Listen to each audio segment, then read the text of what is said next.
पूर्व मुख्य चुनाव आयुक्त राजीव कुमार भूल गए क्या इनको?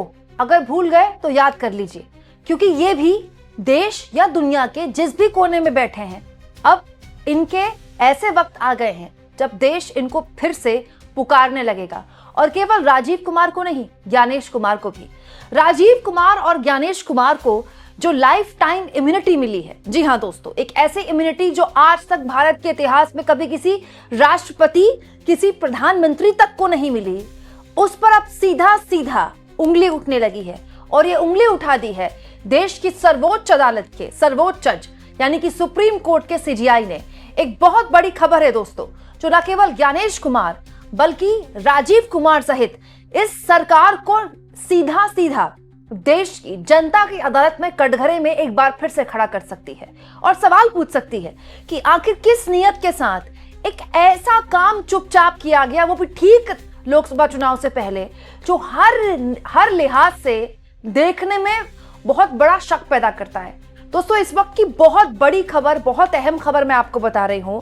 सुप्रीम कोर्ट में एक बेहद अहम सुनवाई में इंपॉर्टेंट टिप्पणी कर दी है देश के सबसे बड़े कोर्ट के सबसे बड़े जज यानी कि सीजीआई ने। हुआ क्या दोस्तों, आप जानते हैं हमारे देश में 2023 में पार्लियामेंट में एक एक्ट लाया गया, जिसके जरिए भारत सरकार को अचानक से एक आइडिया आया कि जितने भी ये जो चुनाव आयोग के आयुक्त हैं, जैसे राजीव कुमार थे, ज्ञानेश कुमार हैं, इनको न केवल पद पर रहते हुए इम्यूनिटी है, बल्कि जब ये रिटायर हो जाएंगे तो भी इम्यूनिटी है। मतलब इन पर किसी भी तरह का कोई सिविल या फिर क्रिमिनल केस दर्ज नहीं हो सकता।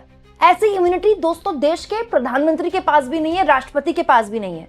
लेकिन ये कानून 2023 में भारत सरकार संसद में लेकर आई और उसके बाद इसको पास करा लिया।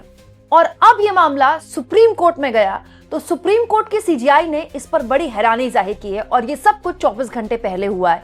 सोमवार को चुनाव आयुक्तों को उनके काम को लेकर आजीवन कानूनी इम्यूनिटी जो दी गई है, इसको लेकर कांग्रेस पार्टी की नेता ने सुप्रीम कोर्ट में चुनौती दी हुई थी।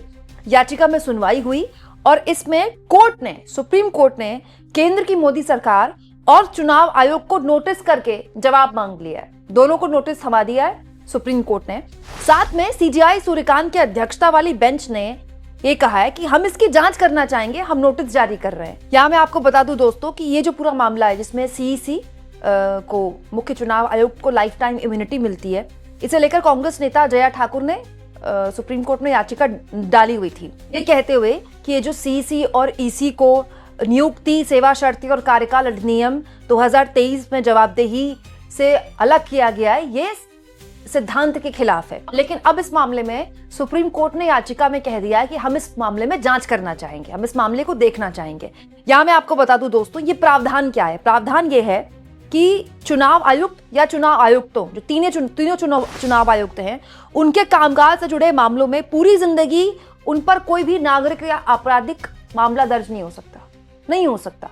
अब सुनने में आपको इतना अजीब लग रहा है, सोचिए 2023 में ये कानून संसद में आनन फानन में सरकार लेकर आई थी दोस्तों। उस वक्त 2023 में भी जब ये बिल राज्यसभा में पेश किया गया था, बहुत हंगामा हुआ था। विपक्ष के लोगों ने अपना विरोध दर्ज कराते हुए वॉकआउट किया था और विपक्ष के सांसद, चाहे वो आम आदमी पार्टी के सांसद हो, कांग्रेस पार्टी के सांसद हो या फिर वो समाजवादी पार्टी के सांसद हो, इनफैक्ट मुझे याद भी है जब वो बिल आया था, उन्होंने कहा था कि ऐसा करके आप चुनाव आयोग का जो पूरा एक ढांचा है उसको बेहद कमजोर कर रहे हैं।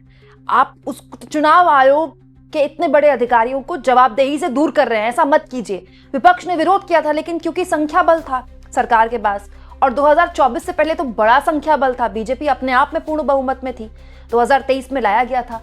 और आप टाइमिंग देखिए, 2024 में लोकसभा चुनाव में और 2023 में यह बिल लाया गया आनन फानन में। लेकिन इसकी एक पृष्ठभूमि है। इनफैक्ट आज ये मामला सुप्रीम कोर्ट में गया है दोस्तों, और सुप्रीम कोर्ट ने चुनाव आयोग और केंद्र सरकार को नोटिस थमा दिया है। लेकिन एलओपी बनने के बाद राहुल गांधी ने भी संसद में ये मुद्दा उठाया था।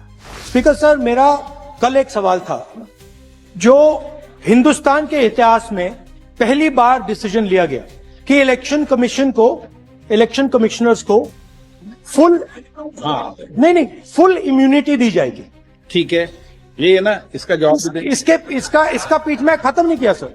इसके पीछे जो थिंकिंग थी वो हमें सबसे पहले बताएं। होता क्या था दोस्तों, आज से पूर्व में जो भी चुनाव आयुक्त बने कांग्रेस के जमाने में भी केंद्र सरकार ही उसको चुनती आई थी, लेकिन उसका एक तरीका होता था। केंद्र सरकार के कई लिस्ट बनती थी, करीब 30-40 लोगों की लिस्ट बनती थी और प्रधानमंत्री राष्ट्रपति से विचार विमर्श करते थे। फिर प्रधानमंत्री जिसका भी नाम फाइनल करते थे बताते थे कि इनका नाम क्यों फाइनल किया गया, उनकी सीनियरिटी का ध्यान रखा जाता था। मतलब बेसिकली कोई एक सेट पैटर्न नहीं था, एक सेट तरीका नहीं था।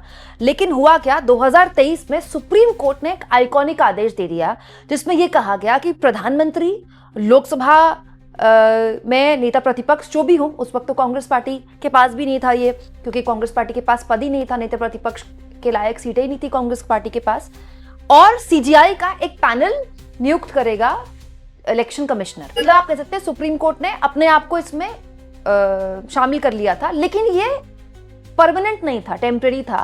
सरकार से कहा था ये तब तक है जब तक आप संसद में कोई बिल ले आइए, क्योंकि ये काम सुप्रीम कोर्ट का नहीं है। सरकार अपने हिसाब से बिल ले आए, संसद ही डिसाइड करेगी कौन मुख्य चुनाव आयुक्त बनेगा, क्या तरीका होगा वो आप तरीका डिसाइड कर लीजिए संसद में, तब तक मुख्य चुनाव आयुक्त ऐसे चुने जाएंगे। लेकिन मार्च में ये फैसला आते ही अगस्त 2023 में मॉनसून सत्र आया और केंद्र सरकार ने सीईसी और अन्य चुनाव आयुक्त अधिनियम 2023 लाकर उसमें इस तरह के प्रावधान रख दिए कि मतलब आजीवन इम्यूनिटी मिलेगी।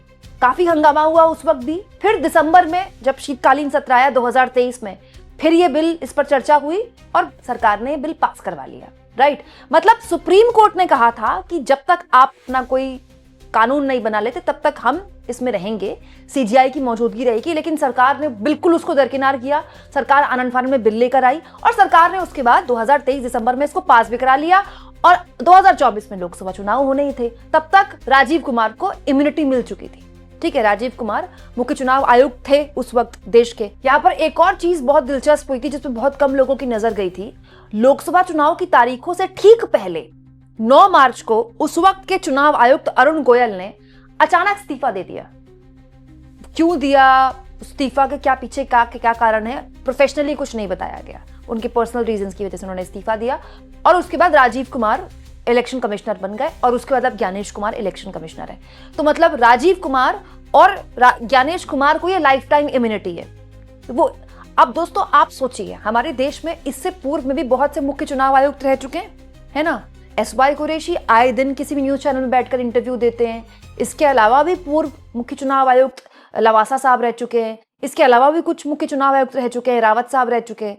वो इनफैक्ट मैं एक टीवी टुडे का कॉन्क्लेव देख रही थी, तीनों उसमें बैठे हुए थे, पूर्व मुख्य चुनाव आयुक्त।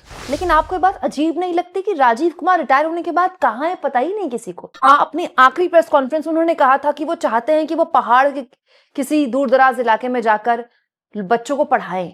लेकिन इन दिनों चुनाव आयोग पर जितने सवाल खड़े हुए, सबसे बढ़िया मौका था उनके पास बाहर आकर बात करने का। अरे हमसे ना बात करते, गोदी मीडिया के चैनलों से बात कर लेते, वो तो उनका पक्ष दिखाते। लेकिन अजीब हुआ, मतलब ऐसा कभी हुआ ही नहीं। राजीव कुमार गायब हो गए। बीच में तो ये भी विपक्ष के लिए लोगों ने कहना शुरू कर दिया कि विदेश भाग गए। बाद में वो भी सूत्रों के हवाले से खबर आई कि नहीं, विदेश में नहीं है, भारत में। लेकिन कहाँ है, वेयर इज राजीव कुमार? ऐसा मतलब वो पूर्व मुख्य चुनाव आयुक्त थे, इतना बड़े पद में वो रह चुके हैं और उनके दौरान ही जब वो कार्यकाल में थे तब से ही चुनाव आयोग पर सवाल खड़े होने शुरू हुए और वो गायब हो गए, जबकि उनके पास लाइफ टाइम इम्यूनिटी है। लेकिन अब ये मामला चला गया है सुप्रीम कोर्ट। हम पूरी उम्मीद करते हैं जब सुप्रीम कोर्ट इस मामले में जब खुद कह रहा है कि हम देखना चाहते हैं इस मामले को, सुप्रीम कोर्ट ने खुद ही बोला है और केंद्र सरकार को और चुनाव आयोग दोनों को नोटिस भी थमा दिया है, तो राजीव कुमार तक भी कभी ना कभी बात जाएगी, क्योंकि राजीव कुमार के पास भी वो लाइफ टाइम इम्यूनिटी है। हालांकि दिलचस्प ये है कि लाइफ टाइम इम्यूनिटी के बाद भी उनको इस तरह से चुप्पी साध कर पता नहीं कहाँ बैठना पड़ रहा है। बड़ा दुखद है दोस्तों। इतने बड़े पद में रहकर सरकार उनके एक्सपीरियंस का इस्तेमाल कर सकती थी, देश उनके एक्सपीरियंस का इस्तेमाल कर सकता था, अलग अलग किसी भी डिपार्टमेंट में वो रह सकते थे, किसी बड़े ऑर्गेनाइजेशन का हिस्सा वो बन सकते थे, इसमें क्या बुराई है, इतना एक्सपीरियंस था उनको। लेकिन वो गायब हो गए और वो कहाँ है इसके बारे में किसी को कोई जानकारी भी नहीं है, तब जब उनके पास लाइफ टाइम इम्यूनिटी है। आपको क्या लगता है दोस्तों, अब ये मामला सुप्रीम कोर्ट में जाएगा, जो कि जा चुका है, तब इस मामले में गहनता से बातचीत होगी।